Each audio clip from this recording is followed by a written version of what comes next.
আসসালামু আলাইকুম ওয়া রাহমাতুল্লাহি ওয়া বারাকাতুহু। আপনারা দেখছেন ইসলামিক ইউটিউব চ্যানেল কোরআনী বিধান। আমি সঙ্গে আছি হেকিম কাজী মিসবাউল হক। আজ যে প্রসঙ্গে কথা বলবো, কিভাবে বুঝবেন আপনাকে কেউ জাদুটোনা বা তাবিজ করেছে কিনা। সেটা আপনি কিভাবে বুঝবেন, বোঝার জন্য 15টি আলামত আপনাদেরকে বলে দেব ইনশাল্লাহ। যদি এই 15টি আলামত আপনাদের সাথে মিলে যায় তাহলে বুঝে নেবেন আপনাদেরকে কেউ জাদুটোনা, বান অথবা তাবিজ করেছে। আমি আপনাদেরকে বলে দেব মানুষ কী জন্য, কেন মানুষের ক্ষতি করে এবং এর সিমটমগুলো কি হতে পারে, হলে আপনারা কি করবেন ইনশাল্লাহ আপনাদেরকে বিস্তারিত বলে দেব। আপনাদেরকে মানুষ ক্ষতি কী জন্য করতে পারে, হিংসার বশীভূত হয়ে অথবা শত্রুতা করে। হিংসার বশীভূত কিভাবে হয়ে থাকে? আপনি ভালো আছেন, ভালো খাইতেছেন, আপনার আর্থিক দিক দিয়ে সচ্ছল, আপনার ছেলে মেধা ভালো, সে রেজাল্ট সবসময় ভালো করে, অথবা আপনার মেয়ের ভালো ঘরে বিয়ে হচ্ছে, অথবা আপনি ভালো ঘর বাড়ি দিচ্ছেন। এক কথায় আল্লাহ আপনাকে ভালো রেখেছে, সেটাই তার সর্বপ্রথম হিংসা, সেজন্য আপনাকে করতে পারে। এবং কিছু ঝগড়া বিবাদের কারণে শত্রুতামি করেও আপনার এই ক্ষতি করতে পারে। তা যদি আপনাকে কেউ তাবিজ, বান, কুফরি করে থাকে, তা আপনি কীভাবে বুঝবেন আপনার শরীরে কী প্রভাব পড়তে পারে? এরকম 15টা সিমটম ইনশাল্লাহ আপনাকে আমরা বলে দিব। নাম্বার 1, স্বপ্নে ভয় দেখা। প্রায় স্বপ্নে ভয় দেখা, শুধু স্বপ্নে না, এমনিও আপনি একা রুমে আছেন, আপনার ভয় ভয় লাগা, আশেপাশে ছায়া ঘোরাঘুরি করা, অথবা স্বপ্নের মাধ্যমে বিভিন্ন রকমের ভয় পাওয়া, ভয়, সেটা যে কোনো রকমের ভয়ের স্বপ্ন হতে পারে। নাম্বার 2, স্বপ্নে কুকুর বিড়াল দেখা। সেটা একদিন যে কোনো মানুষ সাধারণ দেখতেই পারে। মানে মানে বিশেষ করে প্রায় আপনি কুকুর, বিড়াল, হিংস্র কোনো প্রাণী, গরু, মানে হিংস্র প্রাণী বলতে যা বোঝায়, এগুলো স্বপ্নে যদি বারবার দেখেন আপনি বুঝে নিতে পারেন আপনাকে কেউ জাদু করতে পারে, অথবা বান, ব্ল্যাক ম্যাজিক করেছে কিনা। আপনি সতর্ক থাকা দরকার। পেট ব্যথা একটা কমন বিষয়। পেট ব্যথা করবে, পেট ব্যথা করবে, পেট তার কোনোভাবেই ঠিক থাকবে না, গ্যাসে পেট ভরে থাকবে, গ্যাসের ওষুধ খেলে কিছুক্ষণ ভালো থাকবে, আবার যা তাই হয়ে যাবে। পেটটা সবসময় ব্যথা করবে, অনীহা চলে আসবে, অরুচি চলে আসবে। 2 দিন পরে পেট, একদিন পায়খানা ভালো হবে আর একদিন খারাপ হবে, এরকম পেটের সমস্যা লেগেই থাকবে। নাম্বার 4, মাথা ব্যথা একটা কমন বিষয়। এটা একদম 100% হবে যদি কাউকে জাদু অথবা ব্ল্যাক ম্যাজিক, তাবিজের কোনো আক্রান্ত করা থাকে, অথবা জিনও চালান করা হতে পারে।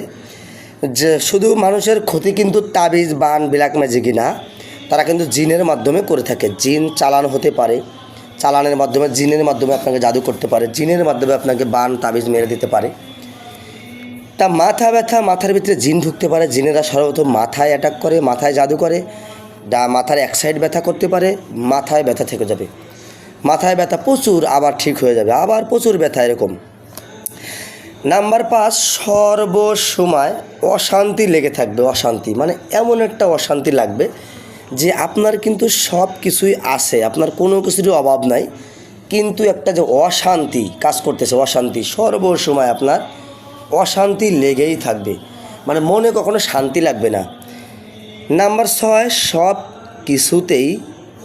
সব কিছু থেকেও আপনার নাই মনে হবে। যেমন আপনার কিন্তু সব কিছু আছে, যেমন আপনার ছেলে মেয়ে আছে, বউ বাচ্চা আছে, মা বাবা আছে, অর্থ সম্পদও আছে, গাড়ি ঘোড়াও আছে, কিন্তু আপনার মনে হবে আমার কিছুই নাই, মানে আমি একা, মানে আমি নিঃস্ব, মানে আমার মনে হচ্ছে আমি বেঁচে থাকার থেকে মৃত্যুবরণ করা আমার জন্য খুব ভালো। নাম্বার 7, নিজের প্রতি বারবার ঘৃণা আসা, মানে নিজের প্রতি এমনভাবে ঘৃণা আসা, সে সুসাইডও করতে যেতে পারে, বারবার সে মরে যাবো, আমি থাকবো না, আমি তোদের সংসারে থাকবো না, মানে সে তার স্ত্রীর সাথে, যে মা বাবার সাথে বলবে আমি তোর সংসারে থাকবো না, মানে সর্বসময় তার নিজের প্রতি ঘৃণা আসবে, আমি বেঁচে থেকে কী লাভ, আমার ওদের ভালো লাগতো, মানে এরকম মানে তার নিজের প্রতি নিজের এমন ঘৃণা আসবে, সুসাইড করতেও সে বাধ্য হতে পারে। শরীরে জ্বালা পোড়া 8 নম্বর। নাম্বার 8, শরীরে জ্বালা পোড়া করতে পারে, শরীরের বিভিন্ন অঙ্গে জ্বালা পোড়া করতে পারে। নাম্বার 9, ডাক্তারের রোগ ধরতে পারবে না, আপনার যে কোনো রোগই হোক না কেন। যেমন আপনার কিডনিতে সমস্যা, ইনফেকশন হতে পারে, প্রস্রাব ইনফেকশন হতে পারে, রক্তের ইনফেকশন হতে পারে, পেটে ব্যথা হতে পারে, বিভিন্ন জায়গায় সমস্যা হতে পারে, যেটা ডাক্তারের কাছে গিয়ে আপনার কোনো রিপোর্টে আপনার রোগ ধরতে পারবে না। বরঞ্চ সে কিন্তু ডাক্তারের কাছে যেহেতু গিয়েছেন, আপনারা কিন্তু সে ওষুধ ঠিকই দিবে। যদি ডাক্তারের কাছে গেছেন, সে যদি পরীক্ষায় নাও ধরা খায়, ওষুধ কিন্তু দিবে, কিন্তু ওষুধ খেয়ে আপনার কোনো কাজ হচ্ছে না।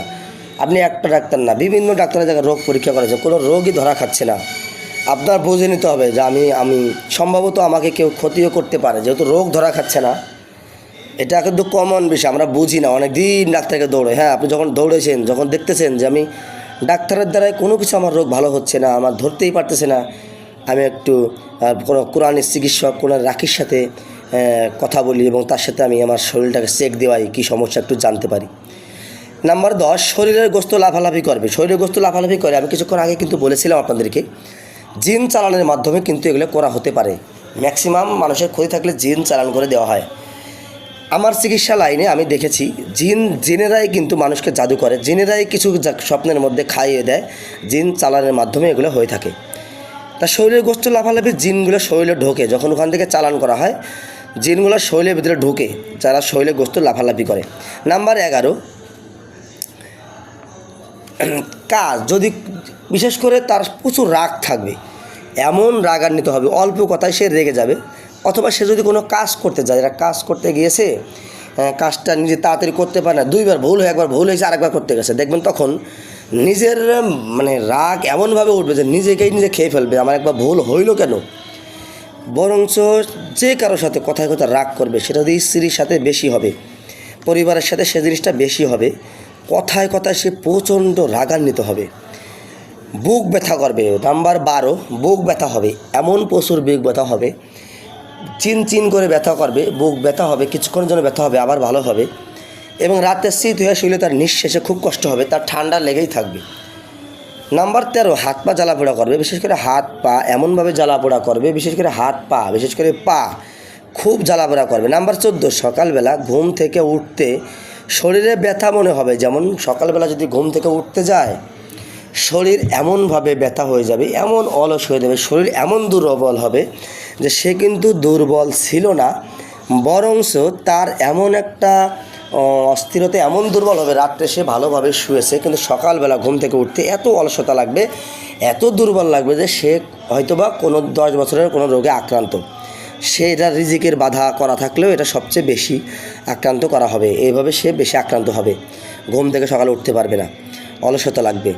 নাম্বার 15, চেহারা নষ্ট হয়ে যাবে, শরীর শুকিয়ে যাবে, চেহারা এমনভাবে নষ্ট হবে যে আপনার খাওয়া দাওয়া ঠিক থাকতে পারে, অথবা আপনার মুখের রুচি চলে যেতে পারে, এবং কোনো খাবারে গন্ধ লাগতে পারে, শরীর শুকিয়ে যাবে, চেহারা নষ্ট হয়ে যাবে। যাক, আমি 15টা আলামত, প্রধান কিছু আরও কিছু আলামত রয়েছে, যে 15টার যদি আপনার 7টা 5টাও মিলে যায়, আপনি বুঝে নেবেন আপনি যে কোনো একটা কোরআনের রাখির সাথে কথা বলা আপনার জরুরি দরকার।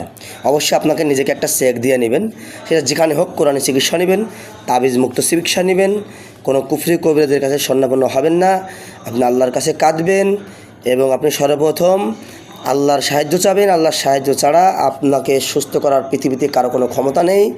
ইনশাল্লাহ আপনি সুস্থ হয়ে যাবেন, তারপরে আপনি কোনো কোরআনের রাখির কাছে স্বর্ণপন্ন হবেন। যদি ভিডিওটি ভালো লাগে থাকে শেয়ার করে দেবেন, আপনার শেয়ারের মাধ্যমে আপনার আরেক ভাই জানতে পারবে। আপনি যে বিপদে আছেন, আরেক ভাইকে জানানোর কারণে আল্লাহ সুবহানাহু ওয়া তাআলা হয়তো আপনার বিপদটা রক্ষা করবে।